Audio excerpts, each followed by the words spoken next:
Kwasi Kwarteng's mini-budget dissected. Today the Chancellor unveiled his plans to help kickstart the economy in the face of some of the biggest challenges this country has seen in recent years. At the center of the measures contained within the mini-budget today were a raft of tax cuts to allegedly help stimulate the supply side of the economy, which it is argued will in the long term help everyone from the top earners to those on the lowest income scales. The cuts were seen across the board, affecting national insurance, stamp duty and income tax, especially for those at the top end of the income bracket, and the removal on caps on banker bonuses. Now, nobody can deny that if a horse is fed enough oats, some of the benefit will reach the sparrow through the droppings it releases onto the road, a situation which was more crudely described by some as the horse and sparrow theory.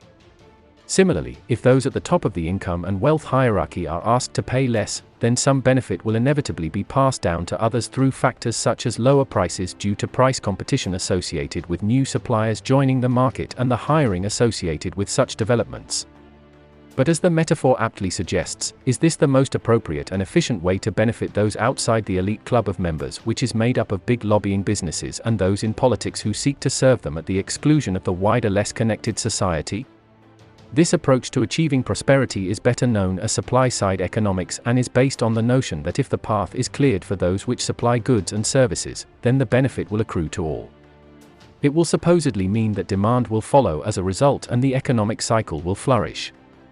It's a nice idea, but a very inefficient way to try to stimulate the economy. For a start, simply put, there is no evidence that it has the desired effect, as were the findings of a very drawn-out and thorough study undertaken by the London School of Economics, LSE, based on data from 18 OECD countries over 50 years of meticulous scrutiny of the data. Much of the saved wealth by the elites is never reinvested into the real economy, but is rather used to inflate the virtual economy, which has become a parasite on the real economy, draining the latter of real value that is created by hard-working people who are today struggling to make ends meet with the latest fuel crisis.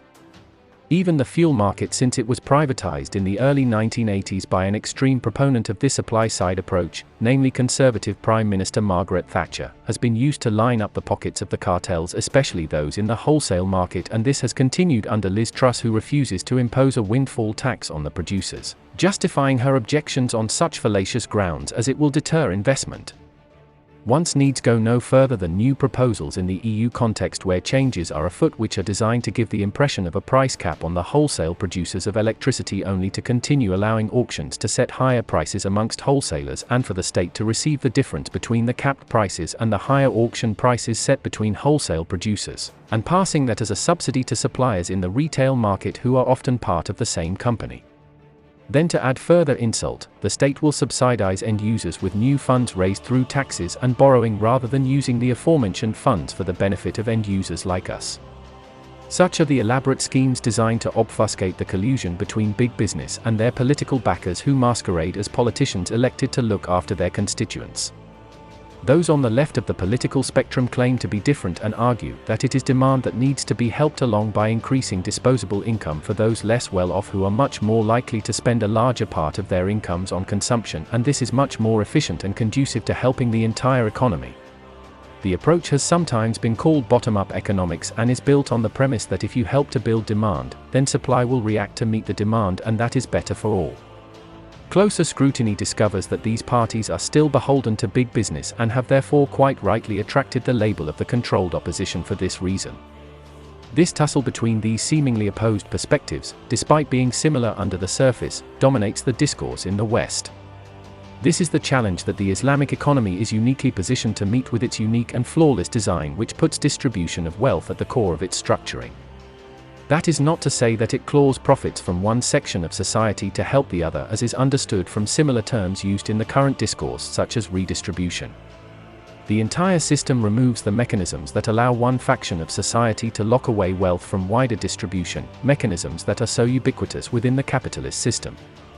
There are many factors which lend the Islamic system to being able to reach all sections of the society with real opportunity to gain and grow wealth, and none of them rely in any significant way on taxation. Some of these factors include the fact that the environment is very stable, and this is very conducive to entice investors to start up businesses and sustain investment in a vibrant entrepreneurial sector. Without the plethora of direct and indirect taxes we see in the West, often to fund large bureaucracies and state institutions, disposable income is high, and with it the incentive to spend and invest, given that saved wealth is taxed at 2.5% via the annual zakat. So many other aspects can be mentioned which incentivize the full utilization of the factors of production, such as agricultural taxes levied on the potential produce of land, which motivates those in the agricultural sector to farm land to its full potential. Not to mention the absence of interest, which is a notorious mechanism to help siphon wealth upwards. So let there be a genuine discussion where the beauty of the Islamic system can be brought to bear into these discussions, so that humanity can see the light from these dark and squalid times. This is a duty upon us and not based on an economic imperative as mentioned in Surah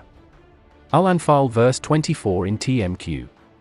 O believers, respond to Allah and the Messenger when he calls you unto that which will give you life.